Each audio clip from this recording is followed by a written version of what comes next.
The pandemic is also having a devastating effect on the economy, according to the latest predictions from the independent tax and spending watchdog, the OBR, that is the Office for Budget Responsibility. Chancellor Rishi Sunak, speaking at the daily Downing Street news conference, said he was deeply troubled by the figures.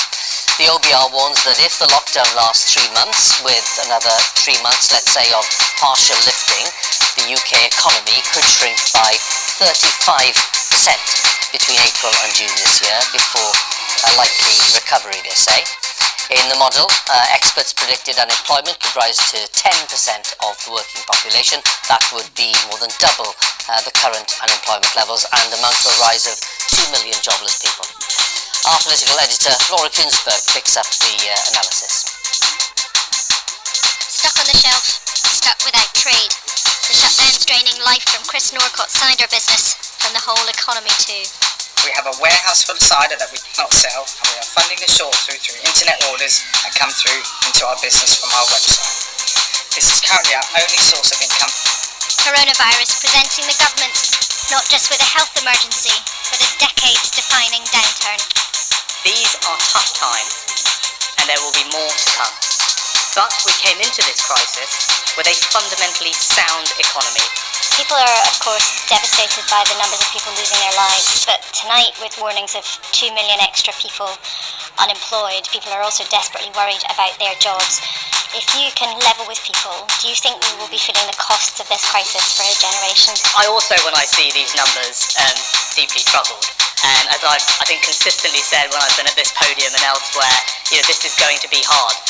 Our economy is going to take a significant hit, and as I've said before, that's not an abstract thing. People are going to feel that in their jobs and in their household incomes. To your point about a generation, no, I very much hope that the measures we put in place will allow us to do exactly as the OBR have said, bounce back.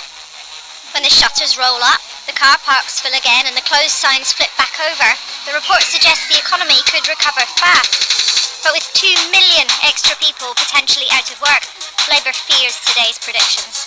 Unfortunately, they are quite a good reflection of the situation we're likely to find ourselves in. But of course, this really is down to the measures that can be put in place to sustain businesses and jobs. They are absolutely critical, not just now, but for the future health of our economy. These numbers are well-informed guesses, not final, not inked in. But the direction is clear, and this virus is dragging the economy down. Jobs are being lost, and the national income is shrinking. And that affects not just how ministers balance lifting restrictions in the weeks and months to come, but what governments can and can't pay for in future, how much they borrow, and how much tax we pay. People say I capture the essence of both personalities. Rebecca Douglas's wedding photography business has disappeared for now. I've been employed since I was 13, I'm now 36. I don't know what it's like to not work. So I think as an entrepreneur, there are ways in which you're sort of soul searching and trying to find a route through, where perhaps it feels quite unfair. She's trying to find ways through. The job for so many of us. The job for the country too. Laura Ginsberg, BBC News.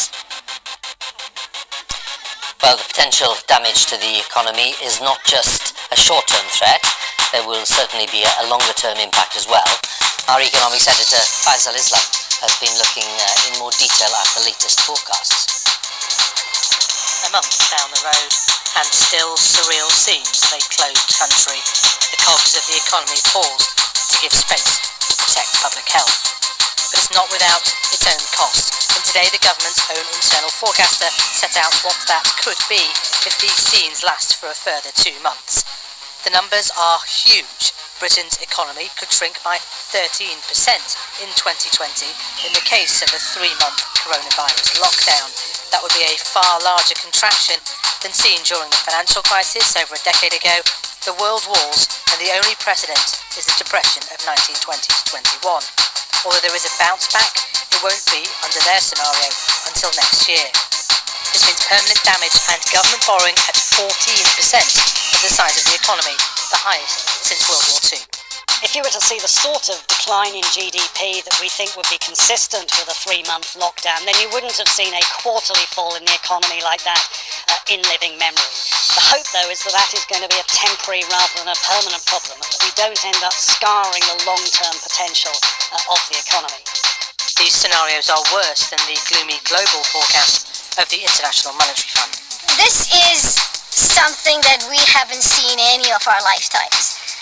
The last crisis was the major crisis, was the global financial crisis. At that time, the global economy shrunk by 0.1%, so it was negative 0.1%. Right now, in our baseline, we're talking about growth at negative 3%. So this is the worst since the Great Depression. So no surprise that shutting down hits the economy hard, but the sheer magnitude of the hit is shocking. This is what the shutdown looks like in real life at an industrial park. The furniture manufacturers closed, the cranes over there idle, the freight distributors shut, the brewing depot not working either. Why? To protect public health, to protect the NHS. So there was a trade-off going into this. Does the same trade-off exist coming out of this? Lift the lockdown to boost the economy? It isn't quite as simple as that. One of Britain's top medicines companies, AstraZeneca, is helping ramp up testing, but the boss says the absence of vaccines and cures has consequences for a return to normality. We have to balance, of course, saving as many lives as possible, but also return to a normal life and restart the economy, because a lot of misery and problems is now generated with so many people losing jobs, etc. It's not going to be a few weeks, is it? It's going to be months, maybe longer. If we all do a good job working together, we could get there. My hope is that we'll move out of this acute phase into a more chronic situation. A more chronic situation will have lower number of cases that you can manage. In the absence of a vaccine, even with a massive economic hit, it won't be as simple as just lifting the lockdown. Well, let's go live to the Treasury in Whitehall, and Faisal is there for us tonight. Faisal, in your report you mentioned the sheer magnitude of the hit that we're talking about here. Tell us more about that. Yeah, these are staggering numbers that the people that work at this institution would never have imagined seeing on the chart about the British economy in their lifetimes.